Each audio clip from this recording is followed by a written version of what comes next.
This lesson on genetic screening is going to focus primarily on aneuploidy. Other genetic mutations and genetic diseases follow similar principles. If you're at risk for having a genetic disorder, you can do a genetic screen. You only do the genetic screen when mom is willing to do the confirmatory testing, and the only thing to do about a genetic disease is to prepare for it or terminate. So it's best not to offer if mom is unwilling to terminate. The idea would be terminate early, try again. In general, it should not be offered if mom is unwilling to take the risk of an invasive procedure. Most moms will try to get a screen done to rule it out. But if she's unwilling to change the management based on the result of the test, it isn't worth doing. Let's start off with discussing aneuploidy, and then we'll get into general concepts of genetic screening. There are three major diseases that you should know about regarding aneuploidy, and I'll give you an advanced organizer to remember. It's Down syndrome, Edwards syndrome, and Patau's. Down syndrome begins with a D. D is for drinking. The drinking age in the US is 21. Chromosome 21 is affected by Down syndrome. Edwards E, E for election. The age at which you can vote in the US is 18. Chromosome 18, Edwards. Patau is the other one, also can be remembered by PG13. Movies, the 13 reminds you of chromosome 13. The diseases that are named are chromosomes 21 Downs, 18 Edwards, 13 Patau. Risk is going to significantly increase with increased maternal age. And the general consensus is age 35 is the danger zone above which risk significantly increases. But if you take the sheer number, that is the prevalence, what you'll find is that more of these diseases come up in younger women. This is actually very important to understand. There are more cases of aneuploidy in younger women because younger women have more kids. The sheer volume of pregnancies increases the number of aneuploidy in younger women. For this individual woman in front of you, an increased maternal age increases the risk of aneuploidy. The patient presentation is going to be an asymptomatic screen, but you're more likely to do this screen if she has increased maternal age or has had a previous pregnancy with aneuploidy. The diagnostic steps, and we'll talk a little bit more about this in detail in a second, usually involve a screening tool, which is non-invasive, and then to be followed up with, if screened in, to be followed up with a confirmatory test, which is almost always invasive. That is a needle going into baby or the amniotic sac to get genetic material. The treatment for a genetic disorder is termination. With any genetic disease, all options should be discussed, and the decision you make with the mom on what to do is dependent on her belief system, not yours. Adoption, raising the child, or simply termination. The goal then is to be diagnosing aneuploidy as early as possible so that the termination is at least intrusive on mom and more likely to result in a good pregnancy in the future. But the end result of this is going to be termination. So mom comes in and says, you know what, I want a screen. And she's willing to go the whole way. If she's positive and she ends up having a baby with a genetic disorder, she does not want to keep it. So you start off with the screening test. Screens do not diagnose or rule out the disease. They only put mom into risk categories. If the test is screened negative, quote negative, we say that she is low risk. If the test is positive, quote positive, it's high risk. Except for extenuating circumstances, if a screening tool is negative, there are sensitivities and specificities for individual tests for individual diseases, but don't memorize them. Memorize the concept of if screen negative, low risk, stop. If high risk, invasive testing. Confirmatory. If the invasive test is negative, you stop. If it's positive, baby's got a genetic disease.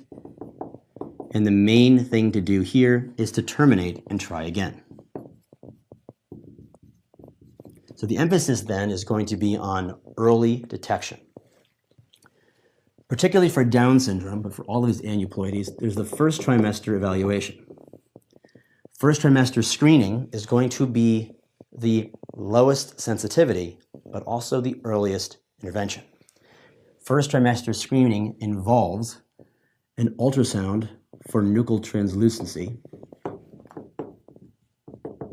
which should be less than 3 millimeters, a PA-PPA, and an HCG.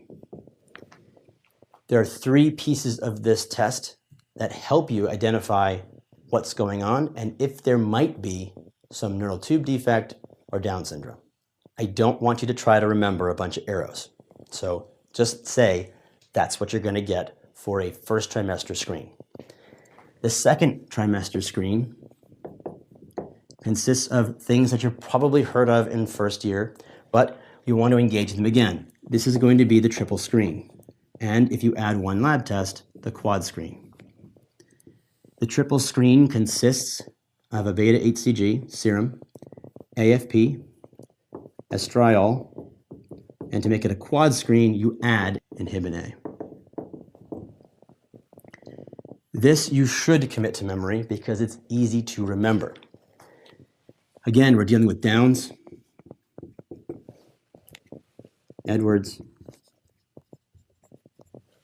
and Patau. Downs is up. To differentiate it between Downs and Edwards, because both Downs and Edwards have AFPs and estriols that are down. They mimic each other and therefore don't count when you're on the test. Downs is up. The remaining 2, HCG and inhibin A, will be elevated. In Down syndrome, Downs is up, HCG and inhibin A are elevated. Edwards is the other one, so it will be down for HCG and down for inhibin A. Also note that estriol levels are significantly low. Don't memorize Patau. You may be asked to regurgitate that information, but I don't think it's worth the squeeze, and if you miss 1 arrow, you miss the whole test. So it's not worth it to try to get a question by memorizing all the arrows. Instead, just know that Downs is up and go from there. But also the concept of combined versus sequential screening. In a combined screen, you wait. You do a first try screen and a second trimester screening without intervening until you have both. Combining them is going to significantly increase the sensitivity.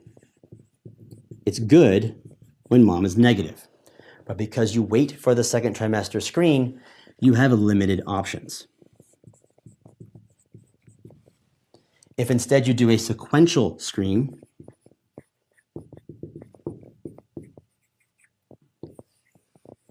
where you do a first trimester screen, and if negative, follow it up with a second trimester screen. But if it's positive, go to invasive testing. If you do this, what you end up with is more moms getting invasive testing. You increase invasive procedures, which effectively increases fetal loss. We talk more about these during the advanced prenatal lecture, where we talk about chorionic villus sampling, amniocentesis, things like that. But because you intervene earlier, you say, I'm willing to do an invasive test in the first trimester, you have increased options and an earlier termination, which makes things easier. These things are becoming moot because we have new technology. This will likely not be on your exam, but cell-free DNA is a hot topic. The idea is that there is fetal DNA in maternal blood. And if this works, you won't have to do invasive testing. You can just know baby's DNA based on a blood sample from mom. It's not happening just yet. And then the genetic tests you want to know about, they're going to be specific to individual populations, to areas of the country. There's a generic screen, but we don't do everything for everybody every time. But the ones you want to pay attention to, as we talked about in the last lesson, cystic fibrosis for whites of European descent and sickle cell disease for blacks of African descent. The main things to take away here is that if you're going to do a genetic screen, mom has to want the invasive test, and she also has to want termination, because if it's positive and you're not going to change your management, it's not worth doing. And you can increase the sensitivity by doing either combined or sequential screening, knowing that there's risks and benefits to each one. Memorize Downs is up, HCG and Inhibin A for the triple and the quad screen. The other ones are different. And know also how to recognize that nuchal translucency and PAPPA are for the first trimester screens. Ultimately, what you want to do is have an early termination so mom can try again and hope at having a successful pregnancy without genetic disease. That is genetic disease screening.